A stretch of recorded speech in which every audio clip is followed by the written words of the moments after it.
Capítulo 3. Ontem comecei a dar-lhe um breve esboço das condições existentes no plano astral, e continuaremos na mesma linha hoje.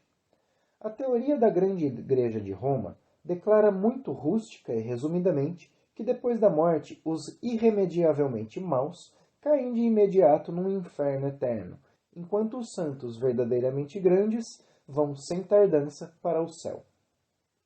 O homem comum, nem muito bom, nem muito mau, precisa de um estágio, longo ou curto, numa condição intermediária chamada purgatório, na qual suas faltas serão eliminadas. Como eu já lhe disse, não há inferno eterno, nem poderia haver, senão por outro motivo, ao menos porque uma causa finita jamais pode produzir um resultado infinito.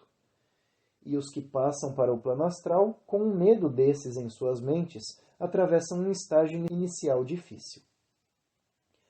Há um pouco mais de um fundamento no que se refere aos santos verdadeiramente grandes, porque é um estado chamado o mundo do céu, e é muito possível que uns poucos santos muito grandes deslizem rapidamente através do mundo intermediário, o astral, e passem diretamente para o mundo mental, a fim de ali continuarem sua evolução. Para a grande maioria das pessoas, não existe esse problema de ir para o céu ou para o inferno. Sua maneira de progredir é passar por dois estados, o mais baixo dos quais é conhecido como purgatório, e é com o purgatório que eu quero começar hoje. A doutrina católico-romana do purgatório, como um estado intermediário na qual as faltas são eliminadas através de um processo bastante doloroso, simbolizado pelo fogo que queima, tem muita verdade em si, mas é inteiramente despojada de sua dignidade pela ridícula teoria das indulgências, sugerindo que se pode comprar a fuga a esse inconveniente estágio sem aprender as lições para cujo aprendizado ele existe. Não há, é óbvio, possibilidade de que isso aconteça. Não há milhões em dinheiro que possam fazer a mais leve diferença no que acontece a um homem depois da morte. O dinheiro pode ajudá-lo a fugir às leis do plano físico durante sua existência. Depois que ele deixa esse mundo, porém, o dinheiro perde seu valor. E se amigos e parentes que permanecerem no mundo o gastarem com essa intenção, só o estarão desperdiçando. Sempre me pareceu coisa ridícula sugerir que o dinheiro possa desviar a lei da natureza. Não podemos desviar a lei da gravidade oferecendo-lhe dinheiro, nem se pode afastar a lei da justiça divina subornando-a com velas, orações e oferendas. Esse purgatório, tal como é chamado, e com muita propriedade, pois se trata de um estado de consciência onde teremos de adquirir grande refinamento e melhora, fica situado nos mais baixos planos do mundo astral, lugar para onde o homem vai imediatamente depois da morte. Trata-se de uma região onde ele é depurado da cegueira, desejos mais baixos que o tornariam indefinidamente ligado a seu corpo de desejos. A evolução exige que ele se transfira para regiões mais altas, e para que possa conseguir isso, passa através das esferas em que vai sofrer as mesmas dores que infligiu a outras pessoas durante a vida física, através da desonestidade, da crueldade, etc. Com o tempo e pelo sofrimento, ele aprende a importância da honestidade, da justiça, da tolerância, etc. Na encarnação seguinte, ele nascerá livre de pecado, embora a tendência a sucumbir aos mesmos desejos ainda esteja presente nele. Cada ato mau que cometa nessa nova vida será por obra de seu livre-arbítrio.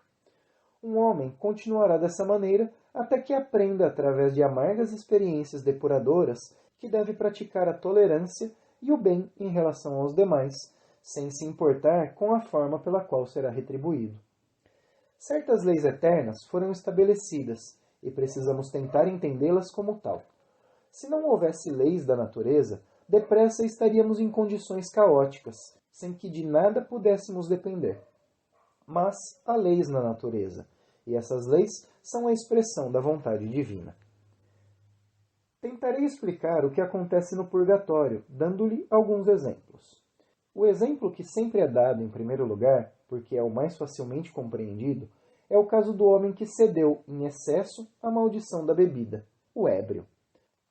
Todos nós sabemos o que pode representar a maldição da bebida. Sabemos de muitos casos de homens que desgraçaram a própria vida, obrigando esposa e filhos a passarem fome, chegando até a cometer inúmeros crimes, apenas e simplesmente para saciar seu insaciável desejo daquela sensação que a bebida produz. Se alguém bebe apenas para matar a sede, não terá, depois da morte, desejo algum de beber, porque a sede, como a fome, é desconhecida no mundo astral. Mas a origem desse desejo não é a sede, mas o insaciável desejo da certa sensação agradável. Depois da morte, o mesmo desejo que o arrastou durante a existência a tão terríveis caminhos será mais forte do que nunca, mas então, tendo perdido seu corpo físico, não haverá possibilidade de satisfazê-lo. O desejo não pertence apenas ao corpo físico, mas, e principalmente, pertence e é função do veículo do desejo. Os outros nomes do plano astral são plano do desejo e plano emocional. E nesse plano, os desejos e as emoções são imoderados. A força integral do desejo despedaça agora o homem que, em seu corpo físico, só sentiu mais ou menos a centésima parte do desejo real. Ninguém negará que isso é sofrimento, mas ninguém poderá dizer, também, que a pessoa está sendo castigada. Tudo quanto aconteceu foi que a lei da causa e efeito foi posta em ação, e ela está agora colhendo o que semeou. Está sentindo o resultado de suas ações durante a vida que teve, mas não está sendo punida. Cultivou em si própria um desejo, e por isso sofre. O tempo de duração desse sofrimento pode bem lhe parecer a eternidade, embora se trate realmente de apenas alguns dias, semanas ou meses. Até uma extensão muito limitada, ela pode saciar esse desejo através da imaginação. Pode produzir formas-pensamento de bebidas e imaginar que está bebendo. Pode até imaginar o sabor do líquido, mas não pode produzir o resultado, a sensação pela qual bebeu durante toda a existência. O mais próximo dessa sensação a que se pode chegar é ir aos lugares onde as pessoas bebem e inalar, por assim dizer, os vapores do álcool, o que lhe dá uma espécie de satisfação muito limitada. Não consegue muito, mas é alguma coisa, o melhor que pode obter, agora que já não tem seu corpo físico. Temos aqui, portanto, o caso de um homem que, se relatasse sua experiência, diria que foi atirado realmente ao inferno. Não eterno, naturalmente, mas bastante longo e suficientemente doloroso enquanto durar, a ponto de levar esse homem a sentir que esse período representa a eternidade. O mal é que ninguém pode realmente ajudar esse homem, no sentido de evitar que passe por essa experiência. A única coisa que se pode fazer é explicar-lhe cuidadosamente o que está acontecendo e por que está acontecendo. E dizer-lhe que a única saída para ele está no libertar-se do desejo, porque enquanto não conseguir lutar e libertar-se, livrando-se dele, o sofrimento deve continuar. Mais cedo ou mais tarde, ele compreende isso, e seu estágio no purgatório chega ao fim. Tomemos depois o caso de um avarento, que acumula seu ouro sobre a terra e esconde-o tanto que só ele sabe onde encontrá-lo. Pense no prazer que sente enquanto vive, quando visita o local onde guarda seu tesouro, e quando, juntando moedas de ouro ou notas, deixa que elas caiam uma a uma de entre os dedos, retornando a pilha que inicialmente fizera. Imagine-o a exclamar em sua alegria: tudo meu, e ninguém tocará nisso, a não ser eu. Pense depois nos sentimentos desse homem quando, do plano astral, vir seu tesouro descoberto e provavelmente gasto sem cuidado por aqueles que tiveram a sorte de encontrá-lo. Ele nada pode fazer, embora sem dúvida tivesse pairando em torno dele por muitíssimo tempo depois de sua morte. Pode ter tentado influenciar os que procuravam seu tesouro, a fim de que fossem para outro lugar. E, indubitavelmente, tudo fez para afastá-los da pista. Não conhecia, porém, método algum para se comunicar com eles, a não ser quando estavam adormecidos e temporariamente em seu nível. Na maioria dos casos, eles de nada se lembrariam no que se referisse a esses encontros, e assim não seriam influenciados pelos seus esforços. Ainda nesse caso, ninguém estaria punindo esse homem, embora ele estivesse sofrendo através das emoções incontroladas da cobiça e avidez. Ele precisará afastar-se das coisas puramente físicas, se quiser encontrar felicidade. Outro caso muito comum é o do homem extremamente ciumento, que pensa amar alguém, quando, na realidade, deseja possuir essa pessoa de corpo e alma para sua própria satisfação pessoal. Uma pessoa que ama de verdade ficaria grato, é certo, ao ver o objeto de seu amor receber atenção e admiração por parte de outras pessoas, mas isso não acontece com o ciumento.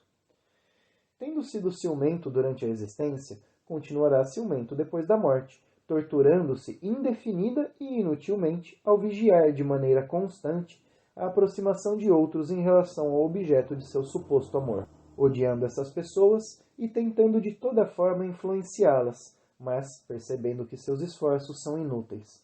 Ninguém está castigando essas pessoas por serem ciumentas. Elas estão simplesmente colhendo os resultados de sua própria insensatez, através da incontrolável operação da lei do karma, ou lei da causa e efeito.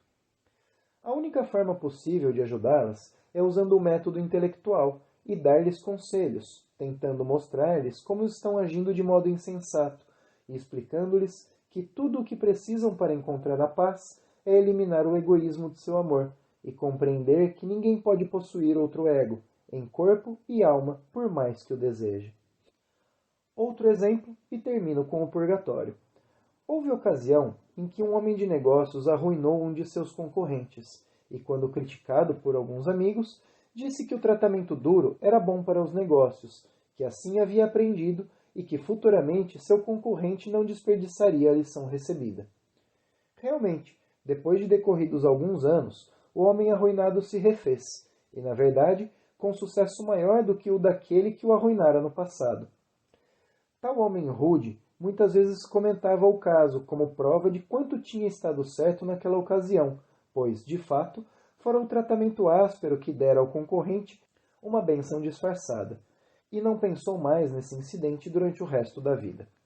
Como tudo lhe pareceu diferente quando a história toda lhe foi mostrada nesse lugar chamado purgatório. Ali, ele viu o outro homem, depois de arruinado, voltando para casa e contando à esposa a infelicidade que tivera. Viu também que o filho desse homem, que iniciava uma carreira universitária, teve de abandoná-la e aceitar o primeiro emprego que lhe ofereceram, o de um humilde escriturário. O pai recomeçou o trabalho, e, como já disse, com o tempo tornou-se rico. Tarde demais, contudo, para ajudar o filho. Que acontecerá ao moço? Ficará amargurado com a trapaça que o destino lhe reservara, e então, ao invés de se firmar em sua nova esfera de atividade, fazendo o melhor que pudesse, meteu-se com más companhias, tentou arranjar dinheiro fácil, através de meios desonestos, e terminou, afinal, na prisão, o que partiu o coração de sua mãe, causando-lhe a morte. A história toda, vista agora em sua perspectiva integral, era uma grande tragédia, e o senhor pode imaginar facilmente o sofrimento desse rude homem de negócios ao compreender que o resultado de sua ambição foi desconsiderado naquela época, causara não só a ruína temporária de um pequeno concorrente, mas também a morte de uma mulher e a ruína da carreira de um jovem. Do outro lado, vemos o resultado integral e completo de todas as nossas ações. Poucos entre nós deixam de sofrer e de fazer votos para agir de maneira diferente em vidas futuras. A mudança de ponto de vista em relação a essas coisas é o que o purgatório pretende conseguir, e, desde que nosso ponto de vista se modifique, nossa experiência no purgatório chega ao fim. Aprendendo inteiramente essas lições, podemos ter a certeza de que, após vidas futuras, nossa passagem pela parte mais baixa do mundo astral será pouco retardada por experiências semelhantes às que citei. Temos que aprender uma lição de uma só vez, e se nosso caráter se modificar daí por diante, evitaremos no futuro muita aflição e angústia temporária. Assim como as experiências astrais do homem médio e do homem abaixo da média padrão estão de acordo com os tipos de vida que tiveram na Terra, as do homem intelectual, do homem acima da média, também estão de acordo com seu modo de vida. Essas pessoas passam mais rapidamente através dos níveis mais baixos para os mais altos, onde não só podem continuar qualquer trabalho experimental em que estejam interessados, como reunir em torno de si estudantes que tenham gostos idênticos. Essas reuniões são vastas. Frequentemente, cientistas com seus grupos de estudantes, matemáticos com grupos menores, encontram-se no mundo astral. um plano muito mais apropriado para seu trabalho do que o plano físico, porque agora o espaço em 4 dimensões pode ser estudado, com a oportunidade para experimentos. O artista tem seu grupo de discípulos, que tentam imitar-lhe o talento, e o mesmo acontece com os músicos. A essa altura, os músicos é que são realmente felizes, pois têm a oportunidade de ouvir não só a música do mundo, mas a música da natureza, vinda da música do mar e do vento, a música das esferas, porque existe a música das esferas, porque há uma canção determinada à proporção que os planetas se movem através de suas poderosas curvas no espaço. A música e a cor, relacionadas com todo o vasto mundo cósmico, mas, por enquanto, nós compreendemos tão pouco a glória da vida cósmica quanto a rastejante formiga compreende nossa vida com suas muitas atividades. Um musicista pode conhecer os grandes anjos da música, porque há anjos que vivem para a música, que se expressam através da música, para os quais a música é como a fala para nós. Mais tarde, o Senhor saberá mais sobre as atividades deles. Para o homem de mentalidade espiritualizada, que meditou profundamente sobre coisas mais altas, há uma infinidade de beatitudes à espera. Durante sua existência, ele teve que se apoiar apenas na fé e em seu próprio poder de raciocínio. Agora, ele pode ter a prova das muitas teorias que estudou no mundo, e mal se pode imaginar a alegria e a paz que esse conhecimento traz a um homem assim. Ele esteve lutando nas trevas, e agora, até certo ponto, encontrou a luz. O filantropo, que durante a vida teve um pensamento, um objetivo em vista, ajudar o próximo, tem, talvez, a maior oportunidade de todos, pois agora está livre para se devotar, para usar seu tempo a ajudar e a confortar os que necessitam de seus serviços.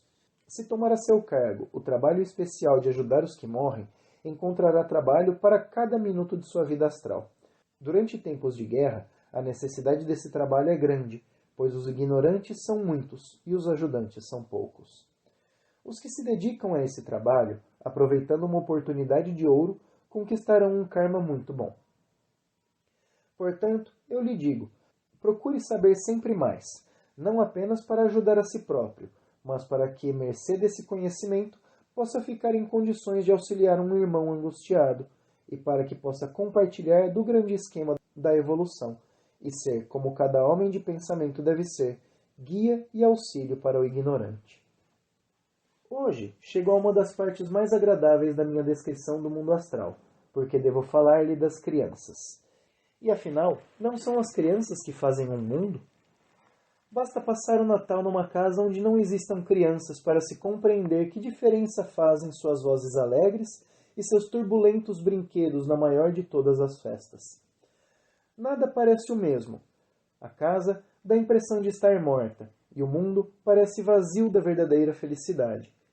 O riso das crianças é a coisa mais maravilhosa do mundo, a única de que mais sentem falta os que as adoraram em seus santuários, no passado, quando percebem que o tempo passou e que as folganças da sala onde as crianças brincavam se submergiram no imenso caldeirão da humanidade adulta. É como se as crianças fossem os únicos seres realmente naturais do mundo humano, os únicos seres que realmente compreendem o prazer.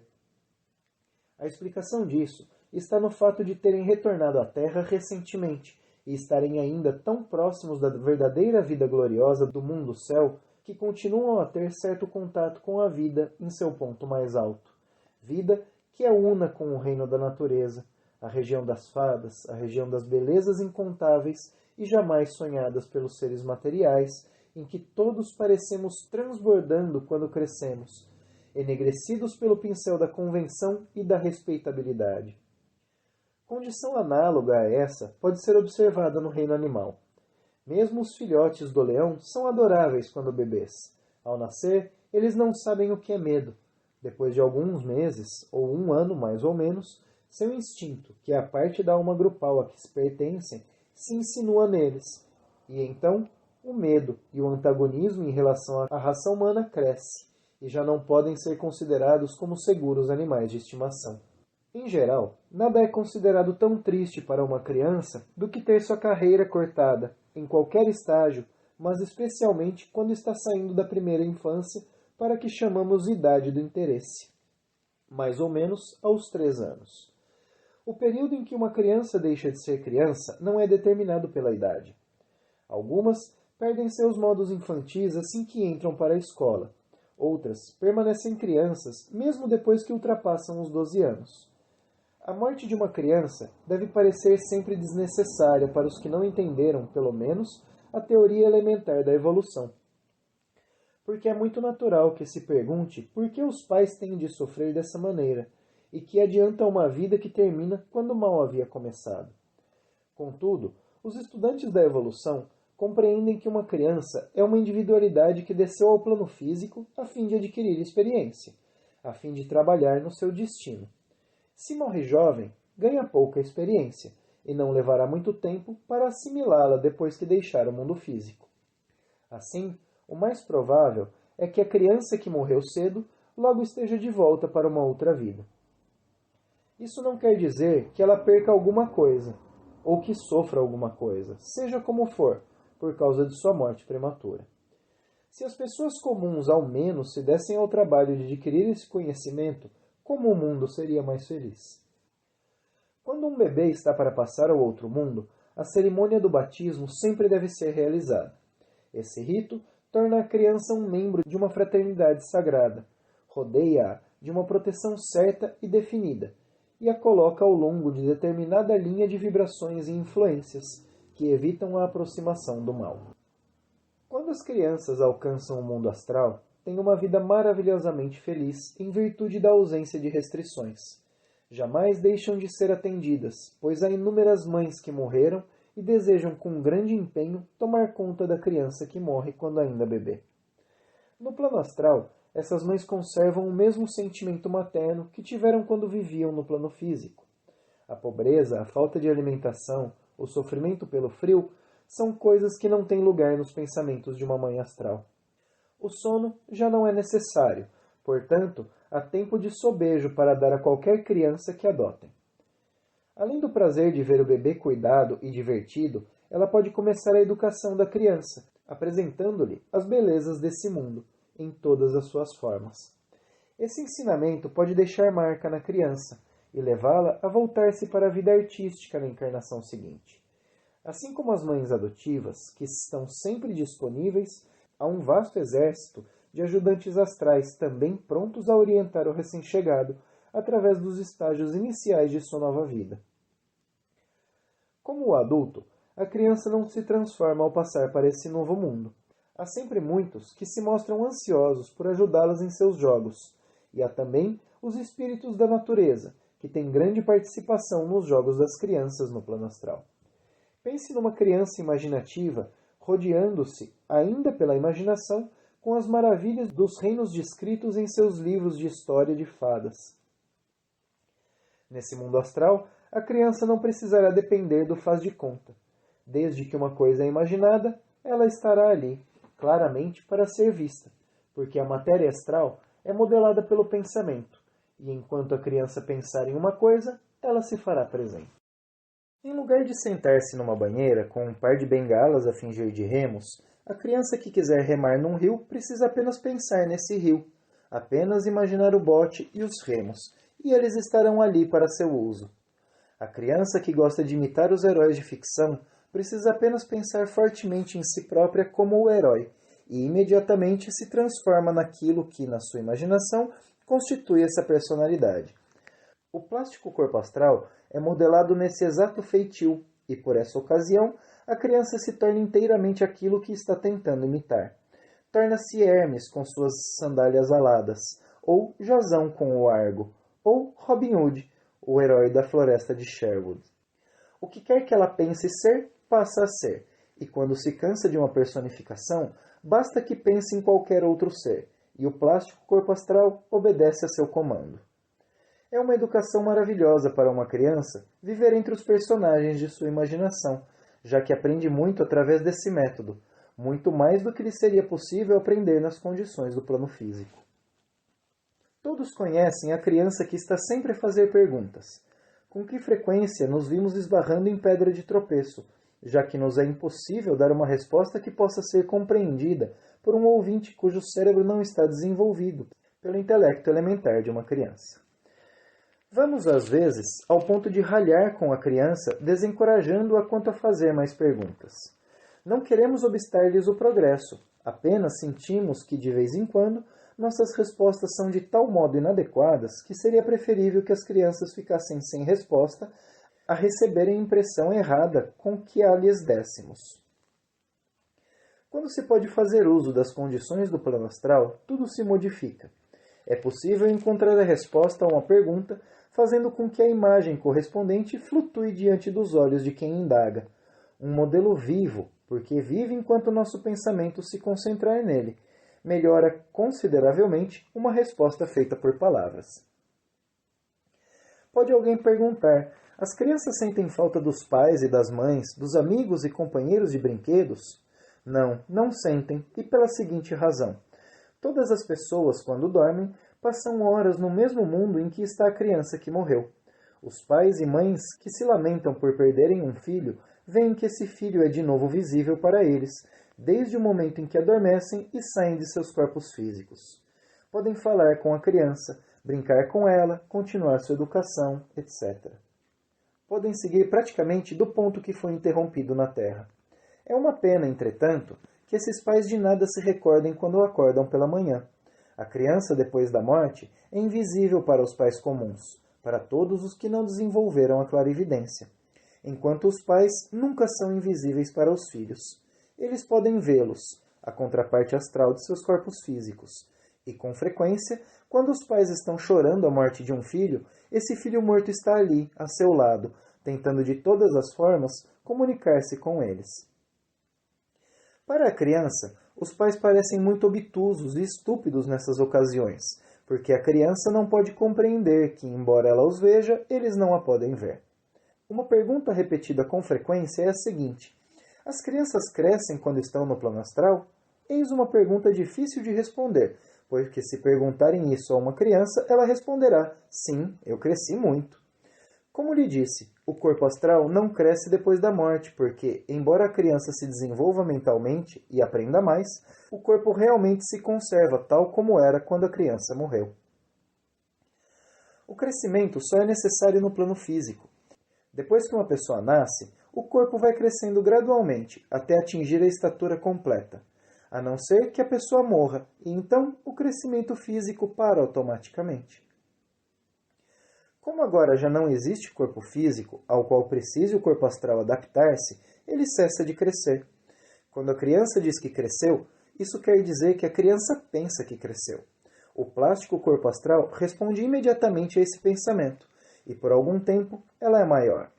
Porém, assim que esse pensamento desaparece, o corpo retorna a seu tamanho habitual ou real. Nada há de misterioso nisso. Trata-se apenas da lei da natureza em ação, e a matéria mais alta responde a essa lei tanto quanto as variedades inferiores. Vi certa vez um dos mais interessantes exemplos de como isso funciona para pessoas diferentes. Num caso em que o marido e a mulher morreram juntos, num acidente de automóvel. 10 anos antes, eles tinham perdido uma filhinha de 5 anos. O homem que estudara ocultismo esperava ver a filha exatamente com o mesmo aspecto que tinha quando viva. Assim, recebeu-a levantando nos braços, da mesma forma que costumava fazer quando chegava à casa de volta do escritório. A esposa, entretanto, não tendo de maneira alguma estudado essas questões, somara naturalmente os anos passados desde a morte da filha, e esperava ver uma jovenzinha de 15 anos a esperá-la do outro lado. Não ficou desapontada. Viu uma jovem alta, com o rosto atraente e os olhos com que tantas vezes imaginara que a filha teria ao crescer, e exclamou ao saudá-la: "Como você cresceu! Ora essa, está realmente uma mulher." O marido, sabendo algo das peculiaridades do mundo astral, da sua matéria plástica, nem quis arruinar a satisfação dela, explicando que o que a esposa estava vendo era, realmente, uma forma-pensamento feita por ela própria, dentro da qual estava o ego de sua filha, que não tinham visto, a não ser durante o sono, durante os 10 anos passados. Esse exemplo mostra que, embora seja um fato que as pessoas não crescem em tamanho no plano astral, ainda assim, para aqueles que não podem aceitar esse fato ou acham difícil compreendê-lo, suas ilusões mostram-se bastante satisfatórias e ninguém é prejudicado por elas. Antes de terminar meus comentários sobre a vida das crianças no nível astral, deixe-me dar-lhe um exemplo para mostrar como a morte prematura de uma criança pode ser, e habitualmente é, consideravelmente benéfica para essa criança. 2 jovens se casaram em circunstâncias pobres e desejavam um filho. No devido tempo, tiveram esse filho, que viveu apenas 2 anos. Os pais ficaram desesperados de dor com essa perda, e nada nem ninguém parecia ser capaz de consolá-los. A vida, que antes dava a impressão de ser quase perfeita, mostrava-se agora vazia e desolada, e a atmosfera de seu lar se tornou em extremo depressiva. Com o tempo, passaram a sentir menos agudamente essa perda, mas a ferida ainda estava lá, e cada um deles fazia o caso pior para o outro, tratando o assunto como encerrado para nunca ser mencionado, o que apenas significava que ambos, no fundo de seus corações, pensavam e sofriam ainda mais. Aquilo que ambos tinham amado, a criança cujo futuro haviam planejado, havia-lhes sido tomada, e o sofrimento deles era grande. Grande sua frustração por terem sido tratados assim por um Criador que diziam ser benevolente. Esse desgosto agiu de maneira diferente sobre essas 2 pessoas. Enquanto a mulher cuidava de seus deveres domésticos e rezava para que um dia pudesse conceber outra criança, o homem entregou-se com toda a alma aos negócios, sentindo bastante acertadamente que o trabalho duro afastaria sua mente do grande desgosto. 5 anos depois da morte do primeiro filho, a mulher teve outro, e a alegria dos pais foi completa. Aconteceu, porém, que o novo filho era o mesmo ego que fora levado 5 anos antes. Mediante o árduo trabalho que o desgosto do pai tinha realizado, os recursos materiais da família eram agora florescentes, de modo que, quando chegou a ocasião de educar esse segundo filho, o homem estava em condições de dar-lhe uma educação de primeira classe. 5 anos antes, esse dinheiro não teria existido. O resultado líquido daquela morte, aparentemente inútil, foi levar, antes de mais nada, o marido e a mulher a pagarem muitas das unidades de seus karmas através do sofrimento. Em segundo lugar, o filho que obtivera o direito a uma boa educação pelas suas ações numa vida anterior tinha de ser retirado de seu primeiro corpo, tinha de ficar à espera durante 5 anos pelo segundo corpo, para então renascer na família. O ego da criança nada sofreu com todos esses fatos. Ganhou muito pelas oportunidades então disponíveis quando em seu segundo corpo. Nascer 5 anos depois, nada é no esquema da evolução, mas com frequência, alguns anos fazem muita diferença nas condições existentes em determinada família no plano físico. E essas condições podem ter efeitos que alcançam os egos nascidos nesse ambiente. Resumindo, em geral, é necessário que a pessoa volte ao lar do ego, que fica num plano mental mais alto, caso tenha vivido no mundo físico durante um período padrão de tempo. Para que isso aconteça, deve passar através do mundo astral, viver sua vida ali, depois descartar seu corpo astral e, em seu corpo mental, consolidar no plano mental todas as experiências mentais e esforços intelectuais que tiveram lugar em sua última existência. Tendo feito isso, também o corpo mental é descartado, e ele não recebe outros veículos, quer mentais, quer astrais, até que chegue a ocasião em que deve reencarnar. Menciono isso agora para que possa compreender que uma vida curta no plano físico muitas vezes significa que a criança, tendo pouca ou nenhuma experiência a consolidar, depois de tão curta existência física, retorna apenas ao plano astral por alguns anos e recebe então um novo corpo físico, retendo os mesmos corpos mental e astral que tinha atraído a si antes de sua recente e curta vida no plano físico. Como o Senhor está começando a sentir, a evolução é um processo lento. Compreenderíamos isso mais facilmente se pudéssemos ver o esquema como um todo, e não como uma pequena parte, como a maioria de nós vê de relance, enquanto vive no plano físico. Há muita coisa que lhe devo ensinar sobre a vida no plano astral, e eu lhe darei a oportunidade de perguntar quanto quiser em relação aos pontos que não lhe pareceram muito claros. Antes que me vá, entretanto, proponho tentar uma experiência, para a qual imagino esteja ansioso em cooperar. Na noite passada, recebi permissão de meu mestre, que é um dos grandes adeptos ou homens perfeitos que ajudam a governar esse planeta, para lhe dar a oportunidade de ver por si mesmo alguns dos estados sobre que tenho falado nesses últimos dias. Foi meu mestre quem me mandou vir ter com o Senhor no início. O que proponho é que o Senhor mesmo faça uma viagem ao plano astral, e se fizer exatamente o que eu lhe disser, penso que poderia ajudá-lo a recordar muito do que vi e fizer durante o tempo em que estiver fora de seu corpo. Amanhã pela manhã, portanto, eu não o virei visitar como faço habitualmente. O Senhor pode passar a manhã lendo todas as notas que tomou sobre as minhas palestras desses últimos 6 dias. Refresque sua memória sobre cada pormenor possível, porque terá de recordar muito do que lhe contei se quiser beneficiar-se da oportunidade que proponho lhe dar, na esperança de que essa oportunidade tornará muitas coisas que agora não estão claras mais fáceis de serem entendidas pelo Senhor. Não deve comer carne, nem hoje, nem amanhã, e não deve tocar em álcool. Sei que habitualmente come pouca carne, e que raramente bebe um pouco mais. Porém, mesmo um pouquinho de álcool aumentará minha dificuldade, pois teria a tarefa de imprimir em suas células cerebrais, quando voltar ao corpo físico, a necessidade de recordar o que esteve fazendo fora de seu corpo.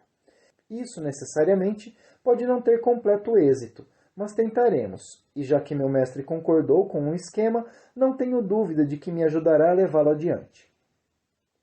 Amanhã à noite, deve fazer sua última refeição às 7 horas, ir para o quarto depois do jantar e estar preparado para deitar-se às 9h45. Tenho aqui um comprimido que o senhor deve tomar quando for se deitar, pois ele assegurará que às 10 horas estará dormindo, e a essa hora eu virei.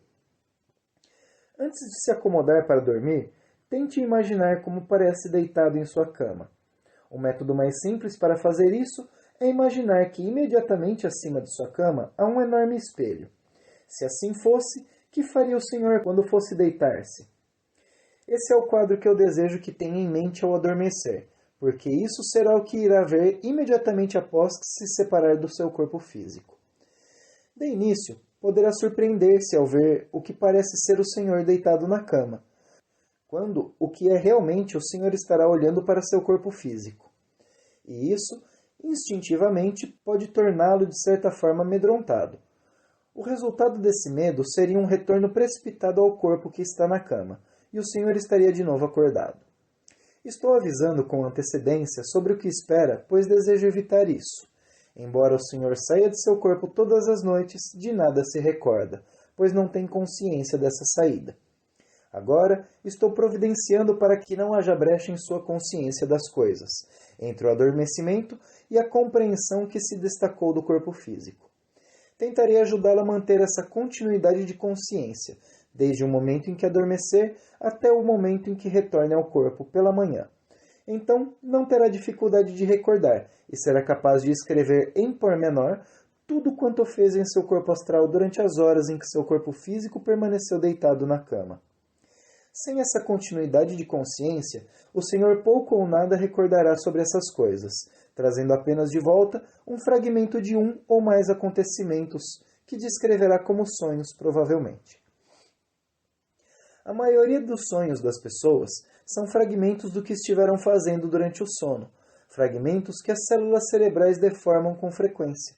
Nunca é fácil recordar corretamente todos os pormenores, o que requer anos de estudo, de concentração e prática, a fim de que se consiga algo que se pareça com resultados perfeitos. Por isso é que não posso garantir que irá lembrar-se de coisa alguma, mesmo quando auxiliado por meu mestre. Se por acaso for inteiramente vitorioso, não deve ficar desapontado se descobrir, como indubitavelmente descobrirá, que em futuras ocasiões, ao acordar, não será capaz de trazer de volta coisa alguma. Agora vou deixá-lo até que nos encontremos amanhã à noite. Depois de amanhã também não o verei, porque desejo que escreva tudo quanto puder recordar sobre suas experiências astrais.